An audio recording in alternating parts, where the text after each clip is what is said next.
The senator from Wisconsin is recognized. I'd like to be allowed to speak for up to 10 minutes. Is there objection? Without objection, so ordered. Thank you. Madam President, I've been here for almost 6 months now, but I've been carefully watching Washington for the last 32 years while I've been running my manufacturing business in Oshkosh, Wisconsin, watching how increasingly broken Washington has become over the years.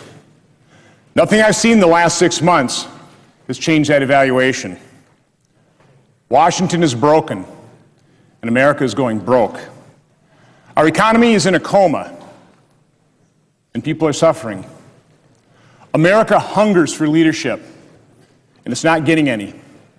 Not from President Obama, not from the United States Senate.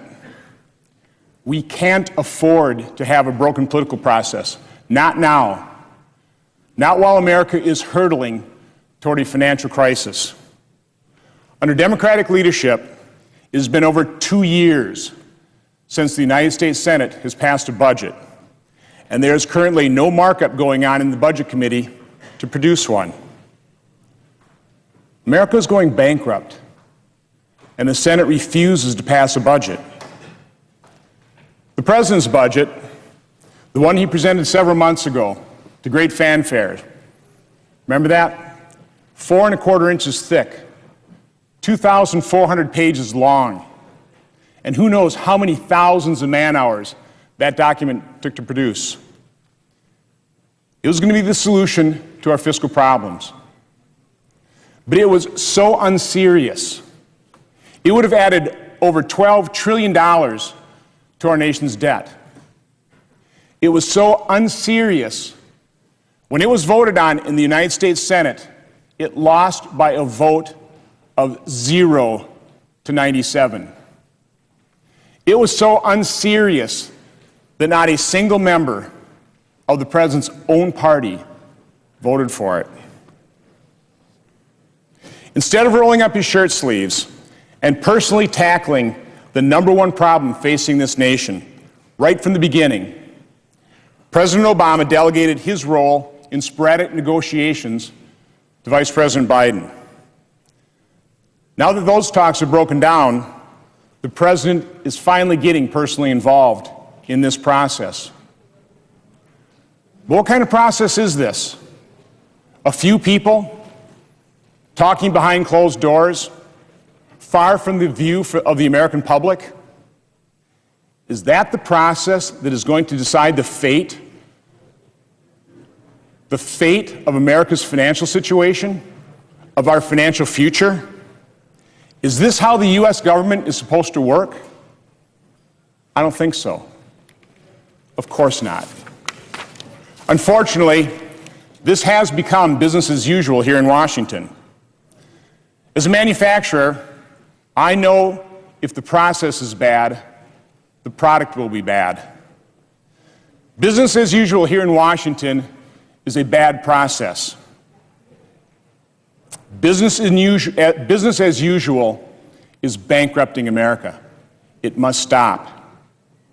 America is simply too precious to subject our financial future to Washington's business as usual.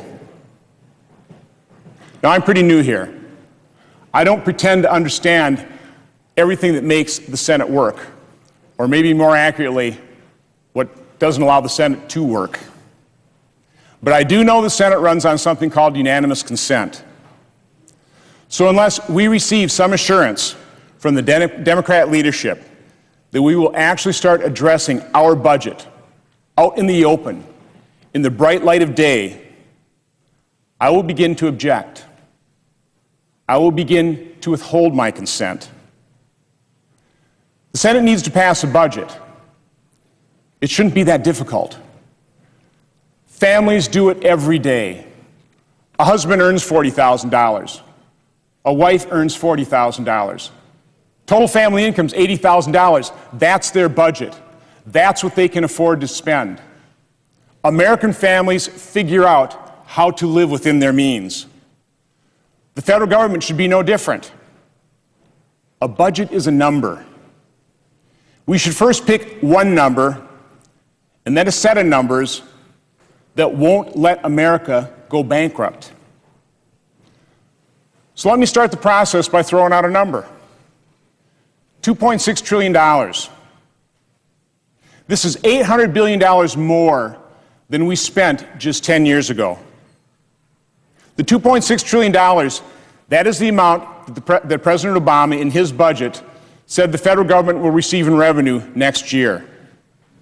If we only spent that amount of money, we would be living within our means. What a concept, huh?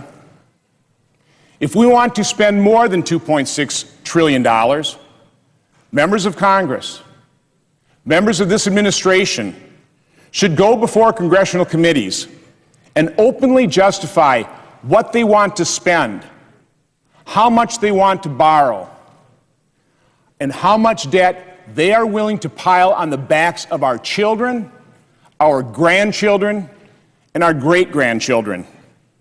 They should explain just how much of our children's future they are willing to mortgage.